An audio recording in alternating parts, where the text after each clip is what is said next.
Hi, everyone. My name is Ashley Wilson. I am a class of 2001 graduate of Hill. Today, I'm going to be talking to you about the path to financial freedom through the power of real estate that I've experienced, specifically with respect to owning large multifamily properties like you see in the picture right here. So in terms of what I'm going to cover today, I'm going to go through my background and the backstory of where I started from and where I got to today. Then I'm going to cover the US tax system. I'm going to speak about the problem that we face today as a society, as individuals within the society, the solution, what the next steps are, supportive resources for you, and then my contact information. To start with respect to my backstory, I always like to say there is Instagram versus reality. I think a lot of people understand conceptually what I mean there, but to put it in terms of what I'm speaking about with you, when you look at Insta or Instagram and what life likes to show you, it likes to tell you that if you work really hard, you will climb the corporate ladder, you will make more money, and you continue to work hard to continue to climb the ladder, make more money than you get the corner office with a view. You end up buying your mega mansion and Ferraris and Bugattis and any other, luxury toy you want, and you live the dream. But I'm here to tell you today that that is not what you should be doing. And honestly, it's not my reality. So in terms of my reality, I did something different. So I started by obviously working very hard, and I did start climbing the corporate ladder. I worked for three of the top pharmaceutical companies in the world. I worked for Sanofi Aventis, GlaxoSmithKline, and Wyeth, which was acquired later by Pfizer. And I did really well in my job, and I made a lot of money, but I was often tied to the job. I like to call it the golden handcuff syndrome, where you are tied to a job and you feel like you're just on a treadmill. And as soon as that treadmill stops, the money stops as well. So what I started to do with my money is I saved it and I started to invest that money. I continued to work hard, and then I took more of the money that I was making and I continued to invest it. So my initial investment started to grow while I continued to put more money in investments and have them grow. And today what I find is that my money works for me as opposed to me working for my money. So in terms of specifically what my backstory involved, my husband and I, as I mentioned before, I was working in pharma. My husband was a professional ice hockey player. So he also was doing well very early on in his career. And what he was able to do was draw our attention to alternative investments, specifically real estate.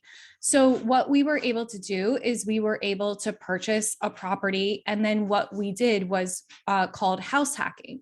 So house hacking involves when you purchase a property or you rent a property and you lease out other space within that property to other people. So it could be family members, it could be friends, it could be people that you don't even know, but then their income offsets your expenses. So you can not only live for free, but you can actually make a profit living just your day-to-day life. And that's what we did. We rented out other rooms in this property to teammates of my husband. So we were able to live for free.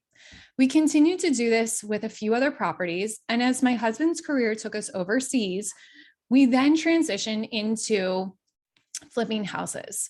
So my dad is a general contractor. So it was a natural partnership for my dad and I to work together to identify distressed properties, reposition them by flipping them, beautifying them, and then reselling them. So I did that for a few years while over in Europe. And I still have that company today with my father. It's called How's It Look? And we flip homes on the main line. So right outside of Pottstown, Pennsylvania, closer to Philadelphia, in the Philadelphia suburbs. And today, what we do now is we transition into commercial real estate, specifically into large multifamily ownership. That may seem like a huge jump, but you will see a little bit later on, it's not as difficult as one may think. Now I'm going to turn it over to the US tax system. So with respect to the US tax system, I like to think of the US tax system, but first, hold up. I want to just say that I am not a CPA. Please consult a CPA for all of your financial information. I believe that they provide the best information that is unbiased and can help you with your personal financial situation to help you structure the best investment opportunities for you. So, as I mentioned, not a CPA. So as I was saying, that the US tax system I like to think of are the rules of life. And just like the game of Monopoly, if you didn't know the rules to Monopoly, you would not know how to win the game. Most people might be challenging me on this, but when I first started playing Monopoly, and I think most people thought the same thing, is that when you first start out, you believe that it is all about acquiring as many properties as fast as possible. What you quickly realize is that some properties have more value than other properties. And if you spend all of your money on properties with less value, by the end of the board, going around the board, by the end of your rotation around the board, you quickly realize that you can't afford Park Place when you bought all the other early on properties that you passed. So it's important to realize the rules of life, otherwise the tax system, to understand how to play the game. So when we look at the tax system, and obviously I'm not an expert of the tax system, but I surround myself with people who are, it is easy to see that there are tax enticements that the US government has put in place to offset the burden that the US government faces. One problem that we can all agree on is that there is a huge problem when it comes to housing affordability and housing supply. The problem is so large that it can't be offset by the US government alone. In fact, if it was, our taxes would be through the roof. So in order for the US government to offset this problem and ask for assistance in this problem, they create tax enticements to encourage people with stronger financial positions, often very wealthy people, to invest in certain areas, in certain arenas, to cover those problems by offering tax incentives in order to do so. When we look at the last two elections, there were two very memorable debates, and both of which were speaking about whether or not former President Trump pays taxes. And whether or not you're on the right or left, it doesn't matter. But the bottom line is Trump's response was that him not paying taxes makes him smart because he has figured out the tax system. He has surrounded himself with experts, and therefore he is able to offset his income through his investing strategies. And that's what I'm going to talk about in more detail today. So with respect to those tax enticements, we see or know them as tax shelters. Some examples of tax shelters include deferred tax exchanges, for example, a 1031 exchange, also depreciation, opportunity zones, which were a hot topic over the past few years and still are today. There are also primary residence exemptions. So if you're listening to this, hopefully you're a little bit more open-minded about the whole reason why there are tax enticements in place. But instead of hating the player or hating the game, I'm encouraging you to play the game. So the solution is real estate and investing in real estate. But how do we get there? So when we talked about why real estate, we also have covered other topics too on why real estate is the vehicle in which you can grow your wealth and offset your taxes. So tax incentives we've just covered, but when we look at what real estate provides, it also provides leverage as well. If you look at investing in the stock market, whatever you can afford to buy in stock is not offset by anything. It's not that you pay 20% of the stock and a lender will pay 80%. But when we look at real estate, that is the case. Most often you can get a real estate property with only putting down even 5 to 10%. Sometimes you can even get real estate without putting any money down. And that's when a seller carries back the note or other carries the interest and holds the loan of the property. So you don't have to put any upfront money down. So there's a lot of leverage opportunities in real estate. Real estate is also a great inflation hedge. When we look at multifamily or apartment investing, one great thing about apartment investing is historically rents have trended with inflation. If you believe in inflation, if you believe that inflation is either here or coming or going to continue to come, which I think most of us would agree, investing in apartments is a good hedge because inflation also affects rents. And therefore, your investment is protected by that inflation hedge. Last but not least is real estate is a tangible asset. At the end of the day, if you're investing in the stock market and a company folds, you're left with nothing. But if you invest in real estate and the property burns down, you still have the raw land in which you can put another asset on that property.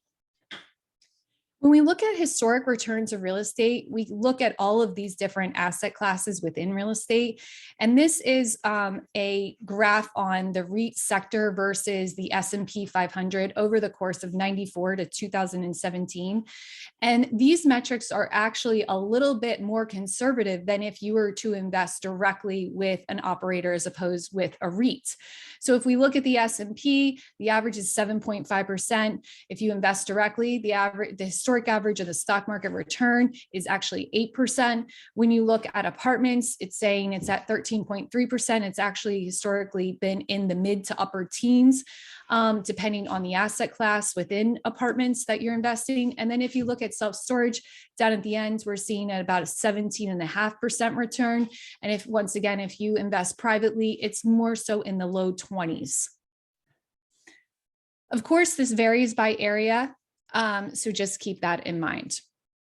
So what are the next steps? A lot of people, when faced with something new, always come up with different reasons why they can't do it. So I'm going to address these roadblocks that most people have.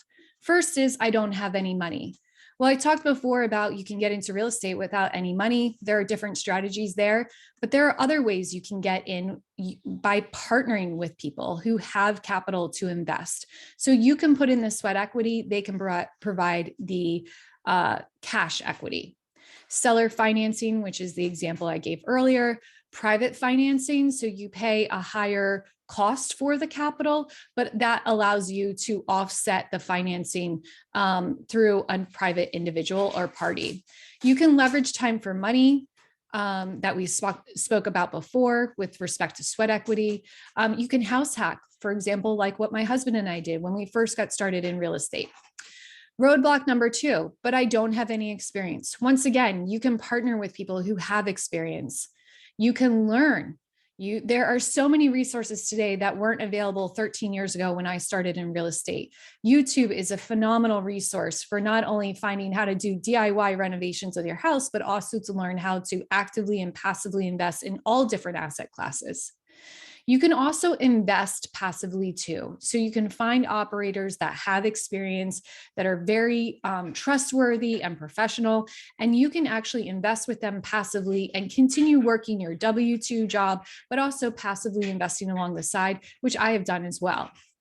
Roadblock number 3, but I don't have any time. Once again, you can partner. I think there's, I'm sounding like a broken record here, but ultimately partnerships provide a lot of solutions to these roadblocks. You can invest as well passively, or you can invest with a partner who's actively providing sweat equity and you provide the capital that they need. So there are a lot of different ways to get to the solution. When I look at my journey over the year, it wasn't overnight. It has taken time. It takes consistent work, like anything, to grow and build up a business and your wealth. So when I look at my first year, I started with just house hacking, and I also did short-term rentals. So we rented out our property for short-term stays through Airbnb. Next, over years 2 through 4, that's when we did house hacking, Airbnb, we did short-term, and we started to do some long-term rentals. Over years 4 through 8, that's when we started our flipping business and we continued to house hack and do long-term rentals. Over years 8 through 10, we house hack flip business and we started our multifamily business. And 10 plus, that's when we really exploded and started doing our flipping business, our multifamily business, became an investor partner. I became a best-selling author. I became a Bigger Pocket series host. I've also started a coaching program on multifamily ownership. One thing I want to point out is along this journey that I've house hacked for over 10 years. I've house hacked at all different stages of my life, while I was dating, while I was engaged, married with children. And a lot of different people say, well, you can't house hack at all these different stages, but I'm proof that you can. It's just a matter of who lives in your house with you during those different periods of your life. So your next steps.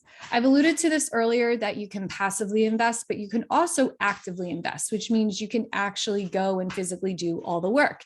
You have to determine what type of investor you want to be, but everyone falls into one of these two categories, if not both.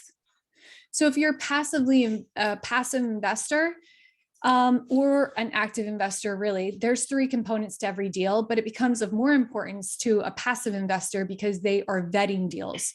So the three items that you want to vet is you want to look at the team, you want to look at the market, and you want to look at the real estate itself and the returns. So with respect to the order of importance, I've put these in terms of order of importance. Most people look at the returns first, the market second, and the team third. But I can tell you that the team is the ultimate decision maker on the success of the deal. So make sure to always vet the team first before looking at the other two components. When looking at the team, what you're looking at, and this is specific to multifamily, so if you want to get into passively investing in apartments, there are two groups. It's called the general partnership, and that's the team that operates the deal. And then there's called the limited partner, and the limited partner are the people who passively invest. With respect to the active investors, the general partners, you want to look at their track record, their asset class, in their experience within that asset class, the scope of work of the project, and whether or not they have had experience of that type of scope of work, the market, and have they worked with each other previously. The property management company is also very important as well. You want to make sure that they've had experience not only with the asset class and the scope of work, but they've worked within that market and they've worked with that general partnership before, because communication is key. And no matter what business we're talking about, communication is the make or break towards success or failure. Look at the different general partner roles and what their experience is within those given roles. And if there's a clear defined position between different roles of who is handling what, and if they've had the experience to substantiate that. As I mentioned, communication is really important, but now what I'm speaking about is when it comes to the frequency and the content of communication that you will receive. I'm invested in one deal where they provide us no communication whatsoever. I haven't even seen a single financial record. However, my investment offerings to our passive investors, we provide communication on a quarterly basis, and we provide communication also on a monthly basis as well, and they are in two different formats. So we are very clear with our investors, not only on what they can expect from us, but we also deliver on those expectations. When you're looking at the market, you want to look at employment sectors and businesses, and you want to look at openings and closings, because that's a really good indicator of the strength of the market. Also, too, looking at pricing, apartment comps, rents, housing affordability, different concessions that are being had at competitor properties will also be a great indicator of the market. With respect to occupancy, this is something that most people think about when they think about the strength of a market, but not only looking at what today's occupancy is, but also looking at historic projections. Then going to inventory and new inventory coming online, looking at what permits are open, submissions, new product timelines and forecasted, and also to looking at market absorption rate. So if there are 1,000 different units coming online, will that market be able to absorb it, or will your property take a hit for those new products to be absorbed?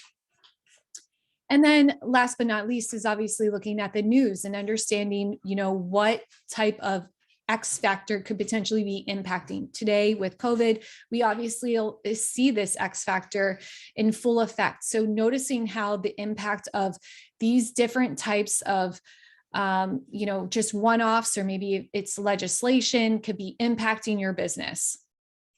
When you look at the investment, obviously the first thing that people go to are the return structures.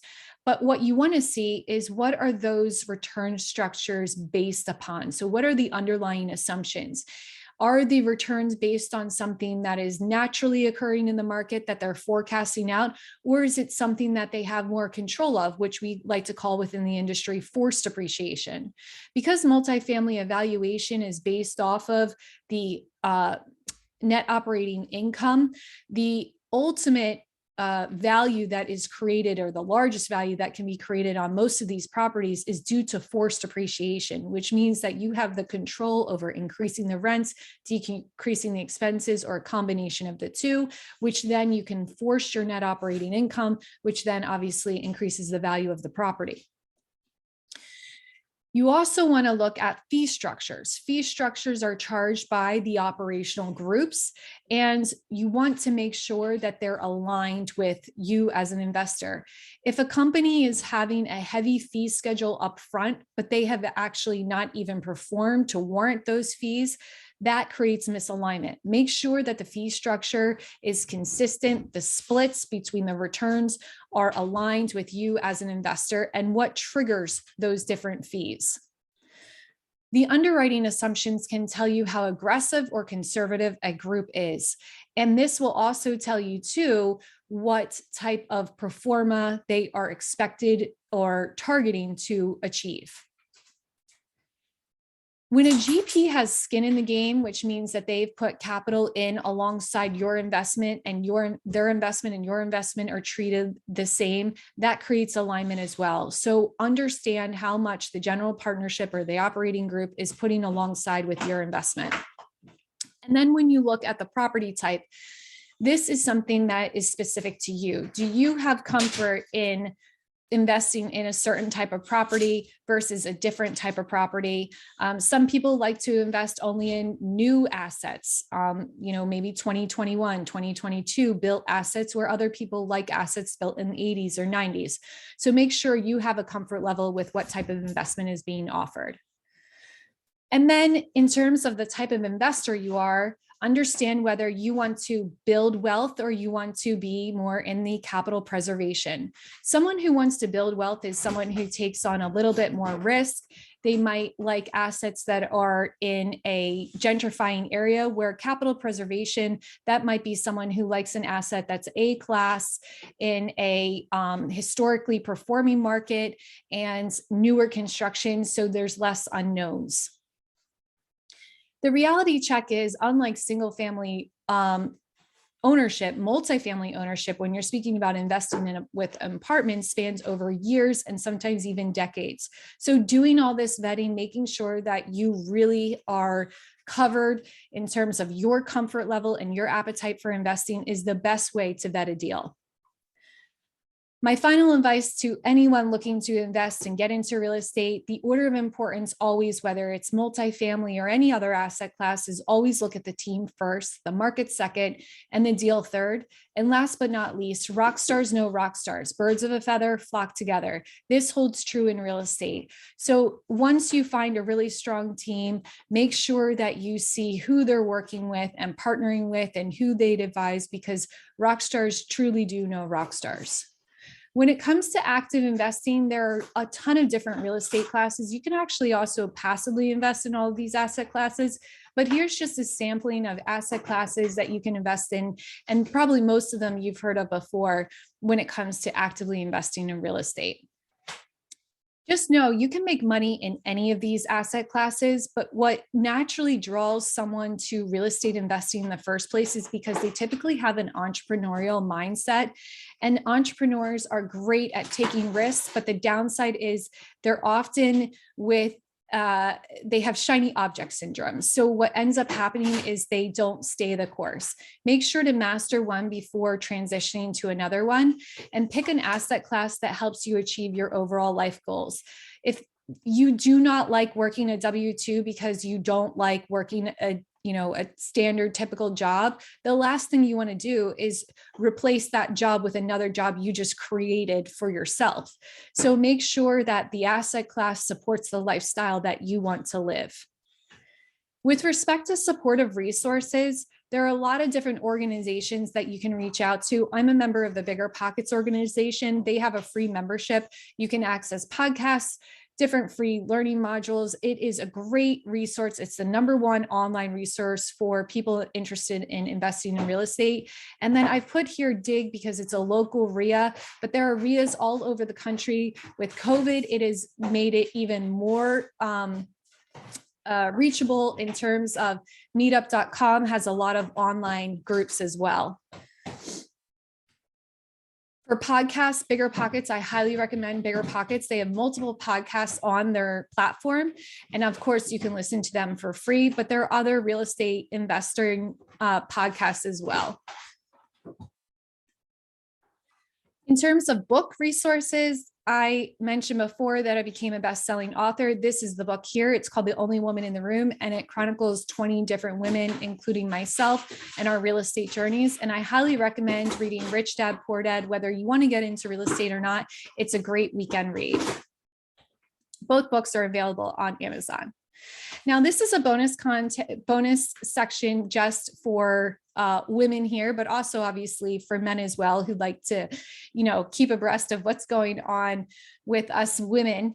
But when we look at equal pay, this was staggering for me to know, because I've always been told it was about 80 cents to $1. But when we break it down by race, it's actually a lot different. So we all know that women don't get paid equally for the same job as men. But when you break it down, you can see here, there's a huge disparity between different ethnicities. And this was taken as recently as August of 2020 from Business Insider, which is it's really unfortunate.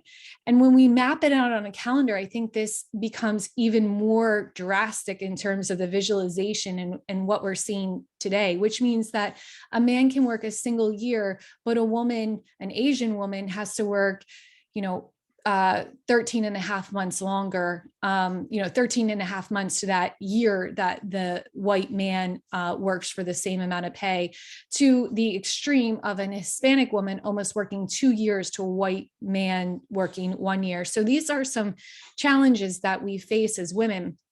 When you look at life expectancy of women, we're outliving men 6 to 8 years, according to World Health Organization, and the living expense over that period of time is anywhere from $288,000 to $384,000 in terms of the cost of living. So this is staggering, but when it comes to investing and likelihood to invest, women are less likely to invest, coupled with the fact that they are not earning the same amounts as their male counterparts. So it creates a huge disparity when you look at the overall wealth gap that's occurring between men and women. Some may argue that women are not investing because they don't have as much capital to invest. Other people argue that it is just the comfort level in investing. Regardless of the case, there exists this wealth gap that we need to be cognizant about. And the irony of the whole situation is that when women do invest, they actually outperform men.